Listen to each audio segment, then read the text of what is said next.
საღამო მშვიდობის ძვირფასო რადიო მსმენელებო, რა თქმა უნდა, ოთხშაბათია დღევანდელი დღე, რაც იმას ნიშნავს, რომ არტისტული ოთხშაბათი სალომე ბაკურაძესთან ერთად დაიწყო ისე არტისტულად, მე რო ძალიან მიყვარს, თქვენო ძალიან გიყვართ, იმ სიახლეებზე სასაუბროთ, იმ არაჩვეულებრივ არტისტებთან ერთად და ჩემს სტუმრებთან ერთად, რომელსაც თქვენ ასე ელოდებით მთელი კვირის განმავლობაში და მეც არ დავაყოვნე და არც მეტი და არც ნაკლები, თუ კი ვინმეზე ითქვის დღეს, რომ ადუღებს სისხლს ძარღვებშიო და მისი ცქერა და ხილვა ყველას ძალიან დიდ სიამოვნებას გვანიჭებს. ეს გახლავთ მურო გაგოშიძე, მოცეკვავე ადამიანი, რომელიც გაჟღენთილია ხელოვნებით და ცეკვა მისი ცხოვრება. არც დაგაცადე კითხვა, რა არის შენი ცხოვრება თქო, პირდაპირ ვიცი ხელოვანი ადამიანისთვის ის საქმესაც აკეთებს, ამით ცხოვრობს და მადლობა მურო, რომ ჩემი დღევანდელი სტუმარი ხარ. იქით, დიდი მადლობა თქვენ მოწვევისთვის. გვერდში დგომისთვის, სიტყვისთვის. ძალიან დიდი მადლობა. კარგი ბიჭი ხარ შენ, გვიყვარ ხარ მთელ საქართველოს, გვიყვარ შენი შემოქმედება და ყოველთვის. კი, ეს ნამდვილად ასეა და ალბათ არა ხელოვანი ადამიანისთვის ამაზე დიდი მიღწევა არაფერი არ არსებობს. ზოგადად ზოგადადაც ადამიანისთვის ეხა, როდესაც სიტყვის პატივისცემას, სიყვარულს, ყურადღებას გრძნობ, ეს უნდა ადამიანს, ყოველთვის ეს უნდა და მე მგონი ეს ენტომება კიდე მის შინაგან თავისუფლებას და სილაღეს და არა. თუმცა ცეკვა, სიმღერა, ის რაც სცენას უკავშირდება, პირდაპირ კავშირშია აპლოდისმენტებთან, პირდაპირ კავშირშია სიამოვნების მინიჭებასთან და ემოციებთან. კი, რა სჭირდება ადამიანს. აბა რა ეგრეა. ნამდვილად. ხო და რა ვიცი, აბა ჩვენ სანამ ჯანი გვაქვს, გვინდა რომ ეს ვაკეთოთ, რაც წლები გადის ხოლმე ხშირად მეფიქრება ხოლმე ამაზე ხა ჩვენთან. როგორც სპორტში დაახლოებით ეგრე არის, ასე ყოველდღიურად ხო რა. ჯანი მოგწეს ღმერთმა და დანარჩენ სანამ პირსულები დგას, მაინც ამ საქმეს ვემსახურებით, არც მინდა კიდე რომ სხვაგან. არა, რა თქმა უნდა. იმდენად უსაზღვრო სივრცეა და იმდენად ლამაზი და იმდენად თბილია, რომ ყოველთვის აქ გვინდა რა. ანუ შენ თვითონ წამოჭერი ეს თემა, თორემ მე ამ სენსიტივურ ამბავს არ შევეხებოდი, ჯერ თანაც ადრეა შენთან ამაზე საუბარი. თუმცა აღმოჩნდა რომ ფიქრობ კიდეც და აი რა ხდება მაგ დროს, როდესაც ფიქრობ, რომ როდესაც დაუშვათ ეს არ იქნება შენ ცხოვრებაში, რასაც ცეკვა ქვია. შენი შესრულებით უკვე ამაზეა ლაპარაკი და არა ის რომ სრულებით ჩამოშორდები და აი რაზე ფიქრობ, რას ყველაზე სიამოვნებით რას გააკეთებ, რა იქნება შენი საქმე, როგორ წარმოგიდგენია თუ ამასაც. რა თქმა უნდა, ისევ ამ სფეროში, ხო? ხო და მე ხა მაგალითად რო ხედავთ, აი წეხა მქონდა საუბარი სანამ დავждებოდით ახლა ჩასაწერად. პატარა ბავშვებსო რაღაც არის თაობები, რომ მეც როდესაც ბავშვი ვიყავი, მომწონდა სხვა მოცეკვავე, თუმცა ეხლა რაღაცა ფაქტორებით ინტერნეტში, სოციალური ქსელებით უფრო მეტად აქვს საშუალება ბავშვებს, რომ იხილონ სხვადასხვა ტიპის მოცეკვავები, ამ დარგს გულისხმობ ეს ახლა. მეც კი მყავს გამოწერილი უცხოელების რაღაც ნაწილი, რომელიც ძალიან მე არ ვარ დაუშვათ ხო მოცეკვავე, მაგრამ რაღაცა უკვე ძალიან წამოსულია ეს სწორად აღნიშნე შენ, რომ ძალიან ისე მე იმას რო უყვარ ხარ იმ ბავშვს, ხო, შენს თუ ახლა ადამიანი ხარ და ელემენტარულად ცოტა გული გაქვს საგულეში და სუნთქავ, როგორ შეიძლება რომ არ მოგინდეს მით უმეტეს თუ რაღაცა პრეტენზია გაქვს შენ რაღაც პროფესიონალიზმზე, ხო, რომ არ მოგინდეს მომავალ თაობას გადასცე ის. კი, არსებობს რაღაცა, რაც არის სწავლება და ზებუნებრივად გაქვს მოძებული და რამდენი წელი უნდა გავიჭინო, მე მაინც ვერ ვასწავლე მაგას. კი, თუ არ წამოყვა მასალა. ეს ხო, ჩემი აზრით ტექნიკური მხარე კიდე სხვა არის, მაგრამ იმ ემოციას, რასაც შენ გრძნობ, ხო, შენ უნდა გადასცე იმას, ხო? ხან ისე, ხან ასე, ზოგი იძახის, რომ რაღაცა ზედმეტი ყვირილი არ შეიძლება რეპეტიციაზე, ზედმეტი სიმკაცე, რაღაცნაირად ცოცხალი მოდაში შემოვიდა, ხო და რო კითხო ხა იმას სახში რომ ბავშვი ყავს და სუ ეფოფინება ხა იმას შანსი არ არის, მე კაცშვილი ვერ დამაჯერებს მაგას. ხო და ასევე ესეც უბრალოდ ეს არის ბუნებრივი ამბავი, ბუნებრივად ხდება ეს რაღაც. მთავარია შენ მაგას გადასცე შენი. თუმცა კიდე არსებობს აი ეს ინდივიდუალიზმი, რაც ასევე შენ ჩამოთვალე, მაგრამ რაც არის სწავლება და რაც არც გადაიცემა. შენაც არ უნდა გადასცე, ეს არის შენი უბრალოდ იქიდან ნახე ხა რომ მოდის ბოდიში რომ გაწყობ. არა, პირიქით შენგან ასე რო ვუყურებ ხა ბავშვებს, ხო?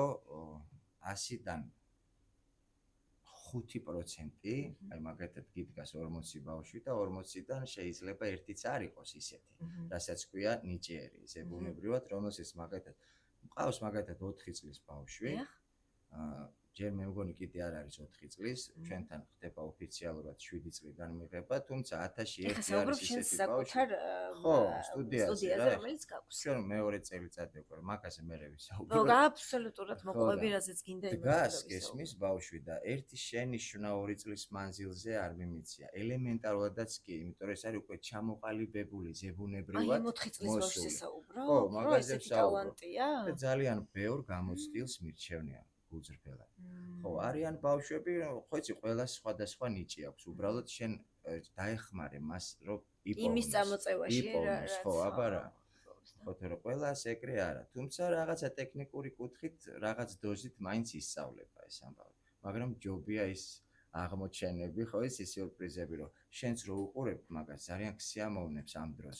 და რაც არ უნდა დაიხარჯო, თუნდაც ემოციურად, თუნდაც ფიზიკურად, მაინც სასიამოვნოდ იცლები. რა კი, უცებ იხდგენ იმ არის ბავშვები, მაგალითად, მოდის 8-9 წლის ბავშვი, რომ 1 საათი რაღაცას ხსნი მაგალითად და მერე მოგიტრიალდება ესეთი ხელით ზღვირში და გეუბნება რომ მას სახში დღეს ნინძები მაქვს ნაყიდი წამოვიდა ბავშვი. აბსოლუტურად არ აინტერესებს. ხო, საერთოდ, ხო, თუმცა რა ვიცი, რაღაცა ესე ხდება.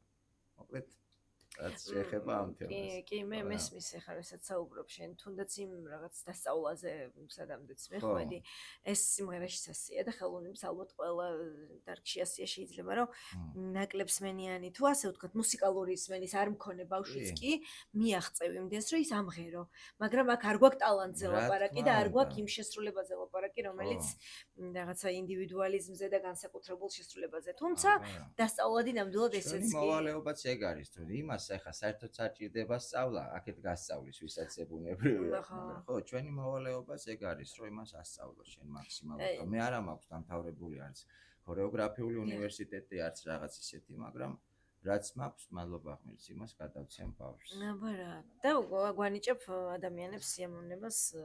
ხო, თავარი ეგ არის, აბა რა. საიდან იწყება შენი აღმოჩენა შენ თავთან? რა საკიდან იწყებს მურობა გოშიძე, ასე ვთქვათ, ცეკვას და ეს როგორ დაიწყო? მე არ ვიცი. მე პირადი კითხვაა ჩემი, არა მსვენელისთვის და მაყურებლისთვის. ხო, ეს ბავშვობიდან კითხვა და ჩემები მაგათაც ჩემი ოჯახის წევრები, სულ დედა ჩემი ხალხურ საკრავთა ორკესტრის მთავარი დირიჟორი იყო აფხაზეთში, მამა ჩემი ქორეოგრაფი, მოცეკვავი ქუთაისის სახელმწიფო ანსამბლში, ბაბუა ჩემი ბანი, ბებია ჩემი პოეტი. ეს ის გარემო იყო, რომელშიც გაიზარდე და ალბათ იმდენად ორგანული იყო. და მოქმედებს გენეტიკა, ხო იცი როგორი კოდია, ძალიან მოქმედებს, ასე ხამეც უყურებ ხო და მაკედან ხა ოფიციალურად 5 წლიდან შევედი ქუთაისში, დედულეთში. და მე უკვე თბილისში, პიონერთა სასახლეში 8 წელი ვიცეკვე ბატონ თამას ჟორჟოლიანთან და ეხლა მისი თავი, როცა ვხედა უკვე ბავშვებთან რო ვდგავარ, ერთი ხანდახან ისე გამხსენებია, მეთქი ეს საიდან მოვიდა. შენი თავი დაგიჭერია? კი, როგორ არა, იმის თავი დამიჭერია ჩემში. კი, ეს მოგვეცებს, ხო იცი როგორ. ხო და მე რა ვიცი ესე გაგრძელდა და იყო დრო რომ დაიშალა ის ანსამბლი და 1 წელიწადის ისე ვიყავი, ჩემ ძმას გავყევი ფეხბურთზე და 2 გოლი გავიტანე და 0 მოვიგეთ და მოვედი სახში და ვეუბნებ დედა ჩემს აღარ მინდა ცეკვა მე. ფეხბურთი მინდა. ხო და რას ამბობ შვილო, ინახა მამდენი ნაწვალები ნაშრომი წყალში ჩავუყარე და მაგრამ მაინც გავაგრძელებ. თუმცა ეს იყო ორგანული ჩემში, ეს ყველაფერი და არც არავის დაუძალებია არასოდეს ხო. სივში პატარა ჭკვაში რო ჩავარდი, იმის მერე სულ მაყურებინებ და მამა ჩემი მერე კასეტებს პარავდი, ხო შეიძლება ვიდეო პრისტავკას რო ეცა. სულ უყურებდი სულ სუხიშვილებს ოღონდ. აუ, რა მაგარია რა ზუსტად. ანსამბლებს არ გამიგო შეურაცხყოფა, ძალიან დიდ პატივს ვცემ ყველა ანსამბლს, თუმცა ყველას თავის გემოვნება, ხო ეს ხა ეს ამაში ვერ შეგედავი რა მინდა. ხო და იყო ჩემი ოცნება. შენი მიზანი და ოცნებაც ეს იყო პრინციპში, ხო, ესე იგი, არა მარტო მიზანი კი არ მქონია ესე, მაგრამ მაგას ხო რაღაცნაირად შინაგანად გრძნობდი, რომ ეგ მინდოდა რა, ყოველთვის. ხო და ვიყავი სხვა ანსამბლში 1 წელიწადიც არა, თუმცა ვერ გავკაჩე რა ეს გამოვიდა და მაინც მე აქეთ მოვედი. რა კარგია რაც არის. მამას ცალკე კიდე ისტორია აქვს, რაღაცა კარგი ისტორია სუხიშვილებში სანამ მივიდოდი. ხო, ჩემი ამბავი იყო ბავშვობის სულ, ხანდახან მესწრებოდა კიდევაც. ხანდახან კი არა, ეხაც ხო და როცა გიყვარს ადამიანს პრინციპში არ არის ეს რაღაც ისეთი გასაკვირი ამბავი. ხო და მახსოვს მაშინ სუხიშვილებს ასაფართი რო ქონდათ პირველი აჭარა მუსიკოლში საქართველოში წამიყვანა ჩემმა თქვენი კოლეგა ლაშა გაგოშიძე უბრალოდ მუშაობს საზოგადოებრივ მაუწყებლობაში ოპერატორი იყო მაშინ ეხლა სხვა პოსტებში რავს ხო და მაგან წამიყვანა მოკლედ მაგასა სინჯებზე ასე ვთქვათ თუ უბრალოდ სანახავად ასაფართიზე ხო როგორც მაყურებელი ცალკე ოთახში და ჩემს ელაპარაკებოდა დღეს ამა და ამ ადგილას მივდივარ და რომ მოვკარიყური ეგრევე გავარდი რას ამბობ წავედით რაღაცა და მან ეხა რა ვიცი მე მთელი ჩემი ამბავი რო თვალწინ დადგა და ბატონი თენგიზი ცხონებული ძალიან მაგარი ადამიანი თქვენ გსმენიათ ალბათ ბატონი თენგიზი არაერთი ძალიან კარგი რამ პირველ რიგში როგორც ადამიანი მე ძალიან პროფესიონალი თავისი ამბის და მისი მეუღლე ქალბატონი ინგა თევზაძის ასევე ძალიან დიდი პროფესიონალი და ძალიან საყვარელი წყვილი ხო და ეგ ზემოთ იჯდნენ შემაღლებულზე სადღაც მახსოვს იქ სურათი კარგად ესე უყურებდნენ სცენა ზემოდან და მან მიმიყვანა ჩემმა ბიძაშვილმა ლაშამ თენგიზთან და მახსოვს ეს მომეფერა თავზე ხელი გადამესვარა მოიყვანეთ და ჩვენთან ეს მოცეკვავე იქნება უეჭველი ხო და მეორე დღეს მიმიყვანეს სუხიშვილის სტუდიაში ვიყავი სადღაც 14 წლის ხო და 2 წელიწადი დავყავი და 16-ის ვიყავი როცა გადავედი ანსამბლში 20 წელია უკვე რაც ანსამბლში ვცეკვავა ეგრე გამოვიდა და ჩვენთვისაც წარმოუდგენელია ეს ანსამბლი შენს გარეშე რა ვიცი აბა თუ ეგრე ჩანს მადლობა გმეს მე კი მესმის რაღაცეები მაგრამ ამ ანსამბლში ისეთებს უცეკვია და ისეთი გაკეთებულა რომ დაფიქრდება ეხა კაცი მართლა მაშინ ცოტა სხვაგან უნდა იყო გასული რომ შენ თავს რაღაცეები მიაწერო და ეგრეც არ არის კი რაღაცეები გაგვიკეთებია მაგრამ არა ეს არის ყველას თავისი წვლილი აქვს შეტანილი ყველას თავისი მე მაგრა გამიმართლა სხვათა შორის იმიტომ რომ ბევრს არ უმართლა არსებობს ძალიან მაგარი მოცეკვავები რომელსაც ჩემ თვალწინ გაუვლია უბრალოდ შანსი ვერ მიეცა ხო ეხლა მე რო ვუყურებ 20 წლის წინ ჩემს ნაცეკვს ხო ვერ ვუყურებ იმიტომ რომ ძალიან არ მხიბლავს ხო და მე უბრალოდ მაგ მომენტში გამიმართლა ილიკომ დამიჭირა ესე მომკიდა ხელი და როგორც საკუთარი შვილი ისე აღმზარდა კი ხო და ეგ ამბავია რა ხო შანსის გამოყენებას ყოველთვის ძალიან დიდი დრო სჭირდება იქ ყოფნა სჭირდება და გამოყენება სჭირდება ამ ყველაფერს თუმცა რაღაცა არ მინდა რომ შენი ნიჭი და ინდივიდუალიზმი მაგის გამო უკან გადააჩოჩო ესეთი თანმდებლობა არ არის შანსი ხა მაინც ყველაფერს ხედავს რა კი რა თქმა უნდა ჩვენც მათ შორის და ძალიან გვიყვარს გაიხარე შენი შემოქმედება გაიხარე თემა რომელზეც დღეს აქვს საუბროთ სიახლე ხო ყველაზე მნიშვნელოვანი ახლა რაც ხდება შენს ცხოვრებაში, ну, ერთ-ერთი მნიშვნელოვანი ყოველ შემთხვევაში, ეს არის საკუთარი პროექტი, რომელიც 7 მაისს უკვე ქალაქ გორის მაყურებელს ექნება საშუალება რომ იხილოს და ისიამოვნოს. გორში მეორედ ჩავდივართ ეხლა. ამ პროექტით მეორე სეზონზე ვიყავით ეხლა მეორე. მინდა რომ ესაუბრო კიდე უფრო კარგად ამ პროექტის შესახებ. შენია სრულად, შენი შვილობილია, შენი პროექტია, რომელშიც იყენებ არაჩვეულებრივ მუსიკას და ამ სხვადასხვა ავტორების კომპოზიტორთა მუსიკას, მაგრამ აქვე მინდა ვახსენო, რომ შენი მუსიკალურადაც არის შენი წვლილი შეტანილი. ხო, რაღაც კი. ამიტომ შეგვიფუთე ახლა და სანამ ვიხილავთ, მოგვიყევი პროექტის შესახებ და შემდეგ უკვე ჩვენი თვალით ვნახავთ. ხო, აი სიახლეს რო ვიძახით ხოლმე, ცოტას ნერვიულობ რა, იმიტომ რომ ძალიან დიდი ნათქვამია ეგ ამბავი. განაცხადია. ხო. ეხლა რო შევხედოთ მაყურებლის თვალით, მაკედან გამომდინარე გამომაქვს უფრო დასკვნა რა.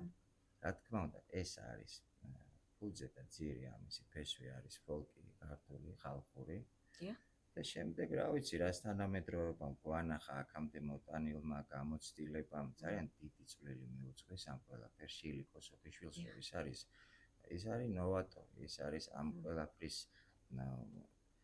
მისგან მოდის ძალიან ბევრი ამბავი ჩემში რა ის ჩვენ შეიძლება ერთად არ გვიმუშავია იმ ოთახში იმ მომენტში მაგრამ მართლა წეხა რო თქვი 20 წელი მომკიდა ხელი და გამზარდა თქო ხო და ეგეც დაიწყო სუხიშვილებში, მაშინ როცა აკადემია გაიხსნა სუხიშვილების, მაშინ ავიყვანე ჯგუფი რა. ცალკე. და სულ ცალკე ვიყავით რაღაცა და რავი ხან იმას მივედეთ, ხან ამას მივედეთ, ძალიან ბევრ განხრას და დღესდღეობით ესე ჩამოყალიბდა, რომელსაც შეიძლება დავარქვათ არის ეს ქართული თანამედროვე. ხო. ხო და ჩვენ ვარსებობთ. კონტემპორარი. არა, კონტემპორარი კიდე სხვა ამბავია. თანამედროვე ქართული შეიძლება თანამედროვე დავარქვა. ქართული ძალიან მინდა, მურო, გორში უნდა ჩამოვიდე აუცილებლად. გორში არა, ჩამოვალ, არც ეგ არაა თბილისში პრობლემა. გვექნება. მინდა რომ რუსთაველის თეატრში გვექნება ივნისში 2 ღონისძიება, გეგმავთ. ხო. რუსთავშიც, რავი, საქართველოს მასშტაბით უკვე მეორე წრეზე უბრალოდ მივდივართ ახლა იწყება ხო. გორიდან და ამიტომ ეხლა გავუსვით იწყება ხაზი გორიდან, ხო. პირველი იმიტომ რომ თეატრებს ზოგ ზოდისალია, კი, ზოგ კი, ზოდისალია რაღაც. მჰმ. ხო და რა ვიცი, ძალიან იმოქმედა კიდე, ხო იცი რაღაცები რო გიყვარს, ეხა ბავშვობიდან მუსიკას უსმენ, ამას უყურებ, ამის ცეკვას უყურებ და ესე ვიზდები რაღაცა და მე ეს რაღაცა ოცნებათაც გექცევა და თურმე მე ეს ოცნება აგერ გიდგას გვერდით საკუთარი ძმაკაცივით. ეგრე აღმოჩნდა, მადლობა აღმოჩნდა. ხო, თორე ბევრი კი არ მიჩალიჩია, ამას ეს იმართე გითხრა. ბუნებრივად წიაღში შეიზარდე და მიაზდია სამიძე არა მარტო საქართველოსთვის, არამედ მსოფლიო მასშტაბისთვის. მონაპოვარი. მართლა გენიოსი ყავს, რომელსაც უნდა ძალიან მაგრად მოუფრთხილდეთ, ძალიან დიდ პატივს სცემ და ყოველთვის, როდესაც რაღაცა მithქვავს, ესე მithხოვია უანგაროდ და ეს პრინციპში დიდი ხელოვანის ბუნებაა, რასაც ხო, არ გესწავლებათ ეგ. მიაზდია სამიძე ჯგუფი ჩვენებურების ერთი კომპოზიცია გვაქვს გამოყენებული და დანარჩენი უკვე ჩვენი. მუსიკას გვიფორმებს ძალიან კარგი ადამიანი და პროფესიონალი თავის საქმის ირაკლი მენაღარიშვილი, მენო შეიძლება იცნობთ. კი, მე მგონი კი არა ვიცნობ. და მე და მენო რაღაცეებს იქ უჩხირკედელაობთ ჩვენს ამბებშიც რა. ეს შენი პროექტი ნიშნავს იმას, რომ შენც გახარ სცენაზე მორა. რა თქმა უნდა, ხო, გავარ მღერი სიტყვას ვამბობ რაღაცა ვუკრავ ცეკვაო და რაც გამომდის რა, ასე თუ ისე. კარგია, ძალიან. ამას აქვს მაინც არა საკონცერტო ხშირად ვიძახი ამას, რომ მაყურებელმაც იცოდეს რაღაც წინაპირობასავით უკეთებ ხოლმე, მაგრამ ეხა შინაარს ვერ მოუყვები, აზრის არ აქვს, სანამ თავის თვალით არ ნახავს. უფრო თეატრალური მხარე აქვს, ვიდრე საკონცერტო რა, ხო? სადაც შესულია მართლა სიტყვაც, ინსტრუმენტი, ცალკეც, ცეკვაც და რასაც ვუყურებ, ხო, მაინც ინსტრუმენტთან ჩვენი ქორეოგრაფია ვფიქრობ, რომ ახლოს არის. არა მხოლოდ მთლიან კომპოზიციასთან, არამედ თითოეულ ინსტრუმენტთან, რაც არის გაშღერებული. ცეკვას გულისხმობ ცალკეულ ინსტრუმენტებთან კავშირს. ჩემი აზრითაც ეგრე უნდა იყოს, მაყურებლისთვის, ასე ხა კი აღიქვავს ასე თუ ისე, მაგრამ რაღაც თითოეულ ინსტრუმენტთან რაღაც მოძრაობა, რო გაიგივებულია და ასოცირდება ეს ყველაფერი ერთმანეთში კარგად, ხო? უფრო კარგი სანახაობაც არის. ვცდილობთ, რომ მუსიკალურადაც ესე გამართულები ვიყოთ მოძრაობაში რა. კარგი სანახავი. მე მგონი საინტერესოა, ხო, ვერ ვიტყვი, რომ ძალიან დიდი ამბავია, მეთქი და არც არის ძალიან დიდი ამბავი, იმიტომ რომ ეს როგორც ახალშობილი ბავშვი ისე არა. ბევრი, რა ვიცი, რამოდენიმე წელიწადია. ჩვენ ოფიციალურად ესე 6 წელიწადია ვართ, მაგრამ ამ 6 წლის მანძილზე კიდე ჩვენს ამბავში, ხო? შეიცვალა რაღაცა თაობები, ზოგი გათხოვდა, წავიდა ზოგმა უნივერსიტეტში, ჩააბარა რაღაც ახალგაზრდები არიან ეხლა მაინც ჩვენთან 20 წლის, 18 წლის, არის 24 წლის რაღაცა. რაღაც გეგმები ეცვლება. მაინც ხო ცვალებადობები ყოველთვის მიდის. ჯერჯერობით დღესდღეობით ესე ვართ, ეხლა მსახიობი ვართ. ამდენი ვარ. ბევრი არა ვარც იმას ეგ. ისე ცოტა ბევრი ვარ თავის სტუდია ნამბიანად, მადლობა აღმოჩნდა, მაგრამ მსახიობი ვარ ამ პროექტში დაკავებული სადღაც 16-17. ხო. რა მოვერგეთ სცენას ნორმალურად, მადლობა აღმოჩნდა. ხო და დანარჩენი მაყურებელმა იხილოს და გადაწყვეტოს. ეხლა ყოველთვის გვაქვს ხოლმე რაღაც პატარ-პატარა გადათამაშებები, ხო ისე ყოველთვის რომ მუშაობ, რაღაცა სიახლე ყოველთვის ცვლილებაც ხარ როგორ ხარაც მოხდა. ერთი კომპოზიცია დავამატეთ, ეხლა სრულიად ახალი კომპოზიცია. კიდე მიდის მეორე კომპოზიციაზე მუშაობა, რაღაცა შეიძლება, ეხლა ეს არის ერთმოქმედებიანი სპექტაკლი, შეიძლება სამომავლოდ იყოს ორმოქმედებიანი, მაგრამ მე მაინც ერთზე ვარ. მეუბნები. ჯობია რომ გული დაწყდეთ. არც უნდა იყოს, ხო ეხლა შეიძლება გააკეთოს ადამიანმა გვინახავს ბევრი სამოქმედებიანის და კიდე უნდათ რაღაც, მაგრამ ჩვენ მაინც როგორც ახალშობილი ჯერჯერობით, ხო, თავს ვინახავთ აქეთ რაღაცებს. პროექტის დასაწყისში, ასე ვთქვა და ასე ხო, არჩევ. და მე კიდე მუშაობა უნდა კარგად. ეხლა რო ვუყურებ ჩვენ პირველ გამოსვლას, ვეღარ შევხედე ეხლა შედარებით, იმიტომ რომ გავიზარდეთ, ხო, რაღაცნაირად. მაინტერესებს თუ არის რაიმე განსხვავება ქალაქებსა და ქვეყნებს შორის, სადაც ჩადიხართ და პროექტს წარადგენთ. ახლა გეკითხები, როგორც არტისტს ეს იქნება ანსამბლში თუ ეს იქნება ცალკეული პროექტით. აი მაგალითად რაღაც სხვა პასუხისმგებლობაა საქართველოში კონცერტის ჩატარება თუ საზღვარგარეთ, აი რაღაც სხვა ემოცია, აი ეს განსხვავებები ყოველთვის მაინტერესებს ცეკვაში როგორ ხდება. ეგრე ხა საზღვარგარეთაც როგორ არა პასუხისმგებლობა არა, ეს არსად არ ცილდება, რა თქმა უნდა, სცენას. ქართულს რო ესმის და ვერაფერს გამოაპარებ, ხო, გამომდინარე მაკედან. მე აკროკიტები დაბადებულან მე არ შეურაცხყოფ საზღვარგარეთს, რა თქმა უნდა, იქ ძალიან პროფები არიან, მაგრამ ქართულს და მით უმეტეს თუ რაღაც პრეტენზია გვაქვს ჩვენ ქართულზე და ვარქმევთ ამ ყველაფერს ქართულს, რა თქმა უნდა, სანერვიულო უფრო მეტი აქ არის. ხო. ხო და საზღვარგარეთსაც რა თქმა უნდა თავისი როლი აქვს და ყველგან პასუხისმგებლობით, რა ვიცი. ეხაც სცენაზე რო გავდივარ ხოლმე, ძალიან ცივი მას ხავს ხოლმე. ეს არ მომშორდა არც ერთ ასაკში და არც ერთ ეტაპზე. ესეც ალბათ პასუხისმგებლობიდან გამომდინარე ხდება რა. კი. ასეა. და საქართველოს რეგიონებიდან არის სადმე მაყურებელი რომელშიც მიგვიღეს ნორმალურად სიმართლე გითხრა ვიყავით რა ვიცი ქუთაისში, ბათუმში, ქუთაისშიც განსაკუთრებულად ესეთი მაყურებელია რომელიც არის განსაკუთრებული კიდე ქუთაისი, იმიტომ რომ იქ დავიბადე და იქ გავიზარდე. დედულეთია სრული ამ სიტყვის მნიშვნელობით. ხო გაგიგია დედულეთი ქუთაისი. ქუთაისო ჩემო პირდაპირ მნიშვნელობით ეგრე არის, ხო და მე მით უმეტეს ქუთაის და არა მარტო ქუთაის, თელ საქართველოს ზოგადად ძალიან გენიოსები გაუზრდია და ქუთაის მესხიშვილის თეატრის ხო კიდე საერთოდ. მაგრამ რა ვიცი, ნორმალური ემოცია მაყურებლისგან, ძალიან სითბო, სიყვარული, პროფესიული კუთხითაც რო ავიღოთ და მაგიდან გამომდინარე ვიცახი უფრო რომ არის რაღაცა სიახლესთან გვაქვს საქმე. თორე ჩვენი დარქმეული ეს ნამდვილად არ არის რა. თქვენი აღმოჩენილი არ არის გასაგებია, მაგრამ პროექტი არის საინტერესო და და მე მით უმეტეს ეხა ხო იცით ჩვენ მაინც ესე ცოტა ესე წარფშეკრული ვუყურებთ და ცოტა წარგახსნილიც ნახე, ცოტა გაკვირვებულიც. სხვადასხვა რაკურსით შეხედე ამ ნამუშევარს, ხო? და სხვა თვალით. მაგრამ მაინც როგორც პატარა ბავშვს მისცემ რაღაცა მუხს და აბა მიდი შენიცი, ყველაფერი კარგად იქნება, გამოგივა. აი ეს ემოცია წამოვიდა მაყურებლისგან, რაც ყველაზე მთავარი არის ჩემთვის. ხო, და პირველ რიგში საქართველოში რა თქმა უნდა გავაცნოთ ქართულ ხალხს მაყურებელს ჩვენი პატარა მცირედი შემოქმედების ამბავი და მე უკვე საზღვარგარეთ. ეხლა ვიყავით გუშინ წინ ჩამოვედით იქიდან საფრანგეთიდან მარსელში ვიყავით, პატარა ღონისძიება გქონდა. ეს ამ პროექტს გულისხმობ თუ ანსამბლიდან? პროექტის პატარა ნაწილი წავედით, ხო რა. ხო და ეხლა ნელა-ნელა იმედია საზღვარგარეთისკენაც გავალთ. მე სიამოვნებით დაველოდები, არც გორში ჩასვლა არ მიჭირს, თუმცა სხვა ქალაქებში ვიყავ სადმე კი ბატონო. ამიტომაც რუსთავის დაველოდები და მინდა რომ წარმატებები გისურვო.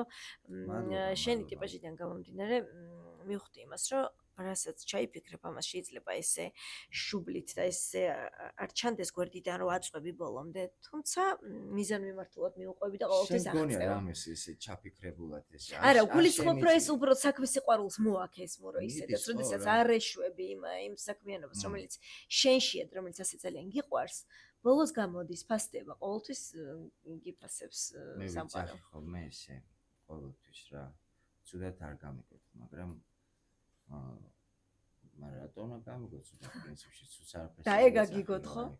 ღმერთო მომეცი იმის საშუალება და იმის ჯანი ტვინშიც, გულშიც, ქმედებაშიც, რომ ის რაც ნიჭი, მომანიჭი და მაჩუკე, კიდევ დიდი ხანი განვავრცო ისე როგორც შენ გაგიხარდება.